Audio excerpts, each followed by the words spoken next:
सड़क का रंग काला क्यों होता है?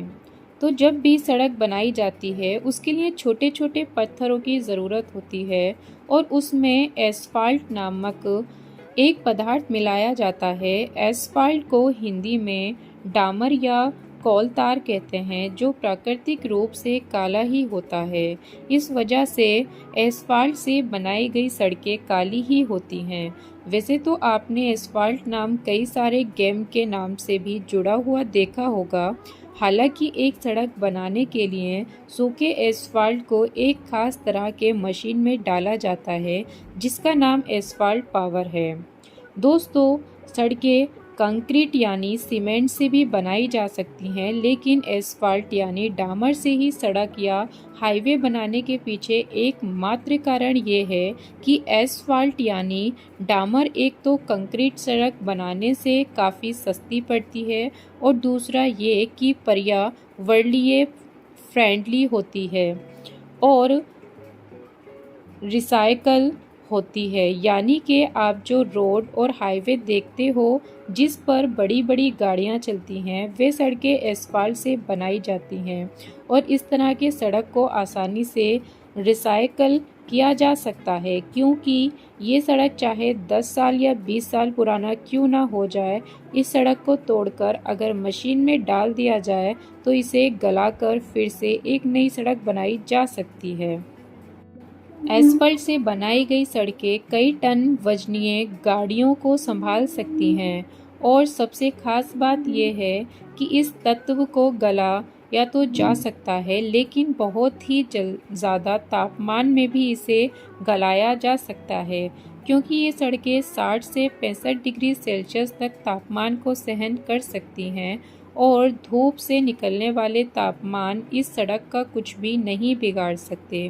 कहने का मतलब ये है कि एस्फाल्ट से बनाई गई सड़कें इतने तापमान को आसानी से सह सकती हैं।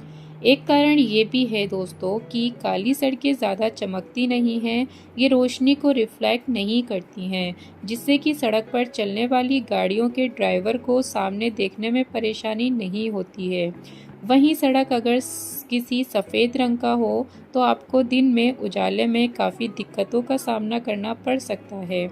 दोस्तों, दुनिया में ऐसी बहुत ही कम चीज़ें मिलती हैं जो कि सस्ती होने के बावजूद भी उनके काम की वैल्यू उनसे महंगी चीज़ों से बहुत ही ज़्यादा होती है। चाहे आप कस्टमर को सीधे प्रोडक्ट बेचते हों या अन्य बिजनेस को सेवाएं बेचते हों, आप ई कॉमर्स के साथ ऑनलाइन बिक्री कर सकते हैं। आपके ऑनलाइन स्टोर को लॉन्च करने से पहले इसके प्रकार पर विचार करें, क्योंकि कई प्रकार के ई कॉमर्स बिजनेस मॉडल हैं।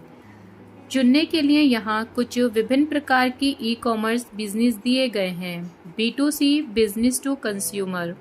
B2C ई कॉमर्स का तात्पर्य व्यक्तिगत ग्राहकों का सामने या सेवाएं बेचने से है। B2C वे है जो अधिकांश लोग ई कॉमर्स बिजनेस शब्द सुनते ही सोचते हैं। B2B business to business. B2B e commerce direct business को प्रोडक्ट और सर्विस को बेचने के लिए इस्तेमाल किया जाता है। B2B कंपनियों के पास आमतौर पर उच्च ऑर्डर मूल्य और अधिक खरीदारी होती है। D2C direct to consumer.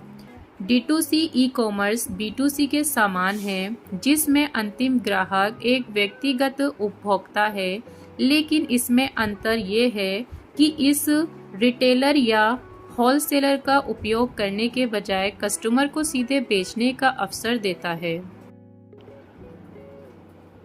E commerce उन सभी ऑनलाइन गतिविधियों को निर्देशित करता है जिसमें प्रोडक्ट और सर्विस की खरीद और बिक्री शामिल है। दूसरे शब्द में, ई कॉमर्स ऑनलाइन लेन देन करने की एक प्रक्रिया है। जब आप जूते की एक नई जोड़ी खरीदने के लिए अपने पसंदीदा ऑनलाइन रिटेलर के पास जाते हैं, तो आप ई कॉमर्स में जुड़े होते हैं। यदि आप किसी संगीत समारोह में भाग लेने के लिए ऑनलाइन भुगतान करते हैं या एयरलाइन की वेबसाइट के माध्यम से हवाई जहाज़ का टिकट खरीदते हैं, तो वे भी ई कॉमर्स है। हालांकि ई कॉमर्स केवल कंप्यूटर पर ही नहीं होता है, वास्तव में अधिकांश ई-कॉमर्स ट्रैफिक मोबाइल कॉमर्स के माध्यम से चलता है। स्मार्टफ़ोन के प्रभाव और ऑनलाइन शॉपिंग की सुविधा से प्रेरित मोबाइल कॉमर्स की बिक्री 2021 तक सभी ई-कॉमर्स बिक्री के 50% से अधिक होने की उम्मीद है।